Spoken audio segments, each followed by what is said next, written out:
మూర్తి సాయిలోని శ్రీ సత్యసాయిబాబా పుణ్యగాథ. ప్రపంచ చరిత్రలో కొన్ని తారీఖులు ఎప్పటికీ ఎవ్వరూ మరవలేనివిగా ఉంటాయి. అటువంటి దినాలు చరిత్రలోనే అనుకోని విధంగా మలుపులు తిప్పుతాయి.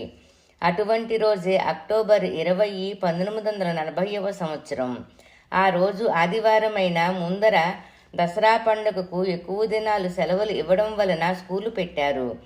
సత్యములో ఈ మధ్య కొంత కొత్తగా కనిపిస్తున్నది. ఏదో మహోత్తరమైంది జరగబోతున్నట్టు సూచనలు కనబడసాగాయి. అన్యమనస్సుగా సత్యం పాఠశాలకు నీరసంగా బయలుదేరాడు. మెల్లగా జగత్తులో ఉన్న సమయమంతా తనదే అన్నట్టు అడుగులో అడుగు వేసుకుంటూ నడుస్తున్నాడు. ఇంకెన్ని రోజులని ఈ నాటకం? పాఠశాల, ఇల్లు, బంధాలు ఏమిటి ఇవన్నీ? తనెందుకు కట్టుబడాలి? వెంకవధూత ప్రార్థన ప్రకారం రత్నాకరం వారికి తాను జన్మించి ఆనందం, కీర్తి, సంపత్తులు అందించాడు. తన కర్తవ్యం ఇక్కడ ముగిసింది. అఖిల జగత్తుకు ఆనందం, ప్రేమ అందించాలి. దుఃఖ అజ్ఞానాంధకారములో కొట్టుమిట్టూడుతున్న జనతకు వెలుగు చూపి చెయ్యి అందించి ఆదుకోవాలి.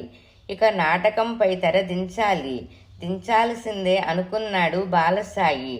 శ్రీ సాయి నాదార్పణమస్తు.